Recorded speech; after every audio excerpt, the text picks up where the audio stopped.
ഒരു Christmas tree ഒന്ന് സെറ്റാക്കി നോക്കിയാലോ? ഇതിനായിട്ട് ഒരു 5 ഫീറ്റിൻ്റെ PVC പൈപ്പ് എടുക്കുന്നുണ്ട്. പിന്നെ 1 ഇഞ്ചിൻ്റെയും 2 ഇഞ്ചിൻ്റെയും റെഡ്യൂസറും ഇത് തമ്മിൽ കൂട്ടാനായിട്ട് ഒരു 1 ഇഞ്ച് പൈപ്പ് കൂടെ ഇറക്കി വെക്കുന്നുണ്ട്. എന്നിട്ട് നമ്മുടെ PVC പൈപ്പ് ഒന്ന് ബ്രൗൺ കളർ അടിച്ചു കൊടുത്തിട്ട് ഒരു GI വയർ എടുക്കുക. എന്നിട്ട് നമ്മുടെ ആവശ്യത്തിനുള്ള ലെങ്ത്തിൽ ഇതൊന്ന് സ്പ്രിങ് പോലെ റോൾ ചെയ്തെടുക്കുക. നമ്മൾ എടുക്കുന്ന പൈപ്പിൻ്റെ ലെങ്ത്തിനനുസരിച്ച് എത്രയും അടുപ്പിച്ച് വേണോ അതോ ലെങ്ത് ഇട്ട് വേണോ സ്റ്റാക്ക് ചെയ്യേണ്ടതെന്നുള്ള ഐഡിയയിൽ ഈ വയറിൻ്റെ ലെങ്ത് എടുക്കുക. എന്നിട്ട് ഇതുപോലൊരു ഗാർലാൻഡ് എടുത്തിട്ട് കംപ്ലീറ്റ് ആയിട്ടൊന്ന് റോൾ ചെയ്ത് കൊടുക്കുക. പല ടൈപ്പ് ഗാർലാൻഡ് അവൈലബിൾ ആണ്. ഞാനിപ്പോൾ ഇവിടെ ഗ്രീൻ ആയി എടുത്തേക്കുന്നത്. അത് ഫുൾ കംപ്ലീറ്റ് ചുറ്റി വെച്ച് കഴിയുമ്പോൾ ഇനി ഇത് അലങ്കരിക്കാൻ കുറച്ച് ആൾക്കാരെ വേണ്ടേ. ഈ സ്റ്റാറിനെ ഓർമ്മയുണ്ടോ? നമ്മൾ നേരത്തെ ഉണ്ടാക്കിയിട്ടുണ്ട് നമ്മുടെ ക്രിസ്മസ് ക്രാഫ്റ്റ് സീരീസിൽ. അപ്പോൾ അതെല്ലാം കൂടെ അങ്ങോട്ട് തൂക്കി ഇട്ട് കൊടുക്കുക. പിന്നെ ഞാൻ കുറച്ച് ബെൽസും കൂടി ഇട്ട് കൊടുക്കുന്നുണ്ട്.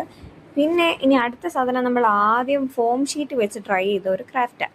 അപ്പോൾ അതും പിന്നെ നമ്മുടെ ഫ്ലവറും എല്ലാം ഞാൻ ഇതിൽ വെച്ച് കൊടുക്കുന്നുണ്ട്. ഒട്ടുമിക്ക സാധനങ്ങളും നമ്മൾ തന്നെ ട്രൈ ചെയ്തതാ.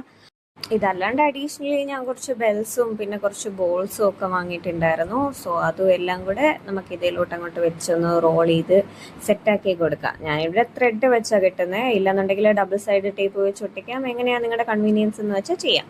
പിന്നെ നമ്മൾ ഫോം ഷീറ്റ് കൊണ്ട് നമ്മുടെ നേരത്തെ സ്റ്റെപ്പ് പോലെ തന്നെ ഒരു സ്റ്റാർ ഞാൻ ഉണ്ടാക്കി വെച്ച് കൊടുത്തിട്ടുണ്ട്. എന്നിട്ട് നമ്മുടെ ഫൈനൽ ലുക്ക് അത് കഴിഞ്ഞിട്ട് നമ്മൾ ലൈറ്റും കൂടി ഇട്ട് നല്ല ഗ്ലാമർ ആക്കുന്നുണ്ട്. ഏതായാലും സംഭവം സെറ്റല്ലേ? ഇഷ്ടപ്പെട്ട എല്ലാവരും ഒന്ന് ട്രൈ ചെയ്ത് നോക്കണേ.